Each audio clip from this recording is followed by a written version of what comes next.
Hello and welcome back to the channel. We are now just hours away from the release of a game that, when I say it in my Essex accent, sounds absolutely ridiculous, but it is Assetto Corsa Competizione, but I think I will definitely just be referring to this one as ACC from now on. Now, the PC version of this game has featured here on the channel, albeit very briefly, but it is a game that I absolutely love. And it's not just me, this game has been very well received indeed in the PC sim racing market. And it's no surprise at all when Kunos decided to focus purely on the GT side of racing. It meant that they could hone all of their talents on one thing and make it feel absolutely perfect. And that really is what they've achieved.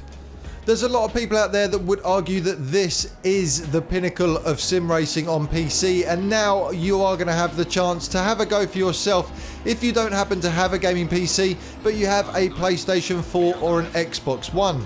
Now, unless you've been hiding under a rock or you just haven't got a huge amount of interest specifically in this title, mainly because you don't know a great deal about it, then you wouldn't have failed to miss the huge amount of information that has been coming down about this over the last week. So in case you've missed it, all I'm going to do here is just relay some of the information over, because this is a title that could quite possibly be the best racing game that we're going to be seeing on this particular console generation. So it's definitely something that is worth considering if you haven't been already.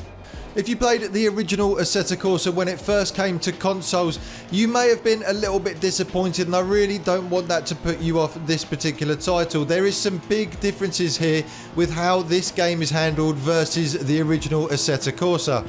It always felt a little bit like an afterthought when it came to the console release. I appreciate and understand why they do it. It does get a lot more interest within your franchise and brings more people on board that might enjoy it.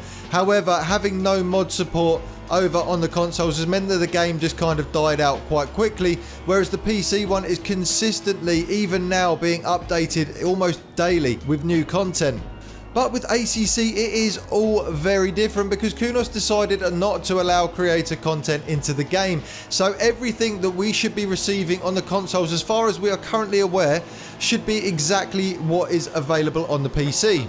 That being said, though, they have had to make some compromises, obviously, in bringing it over to the consoles. However, and very thankfully, it sounds like the physics and the game audio, which really is the main body of this game and what makes it so enjoyable, should remain untouched from that PC version.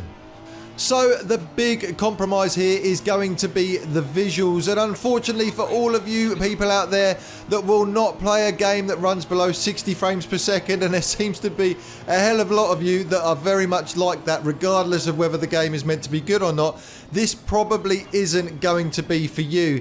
What they've confirmed is that the standard Xbox One is going to run this at 900p at 30 frames per second. The standard PS4 will be 1080p at 30 frames per second.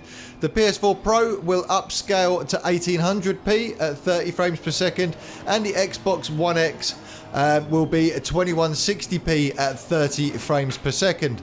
So not even the flagship models will be running this any higher than, like I say, that 30 frames per second. But let's be serious here. Now, this game is all about the way the cars feel, the way they react with the surfaces, the way they sound, and the way it just makes you feel driving them. And if everything we believe to be true does come true, then we're going to be getting all of those great features in this console release, which, to be fair, we haven't got a great deal of true sim racing games out on this current generation at the moment, and this really could be the icing on the cake right at the end of this generation. I appreciate it's not going to be for everyone, and like I said before, there is a lot of people that will just point blank refuse to play a game that is anything less than 60 frames per second, but it is a little bit of a shame because you will be missing out on a great game. And what we're obviously seeing here is Kunos butting into the limits of what the current generation of consoles is actually able to do. However, everything else that's on offer here is such a well-rounded package that if you're into racing games, you really do owe it to yourself, if you've never tried this game, to really experience how it feels. Now, I have a couple of little concerns with this. The first one being that I have played this quite a lot on the PC, and on a wheel it feels absolutely fantastic. when you plug in a controller and have a go with that, it's not quite the same experience, and I do get slightly concerned that if they've done nothing with that whatsoever before porting it over to the console version, there is going to be a lot of people jumping onto this with a controller and maybe not having the best experience with it. The other concern is that I have heard a rumour that there is going to be absolutely no private lobbies on the console version of this game as well, which is a little bit of a shame and something that I think a lot of the community are going to call out for. But hopefully, and this is just a fingers crossed moment, we might actually see that added to the game later, but I don't know what their plans are for this. The other thing that is going to be quite interesting to see is whether this actually then gets ported over onto the PlayStation 5 and the Xbox Series X when they finally release later this year.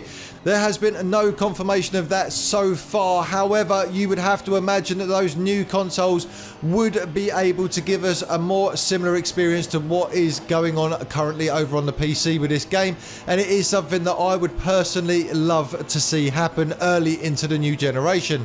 But anyway, here we are back to the start again. We are just a few hours away, and I'd love to hear down in the comment section whether you are planning on picking this one up or whether this one is definitely one you want to avoid.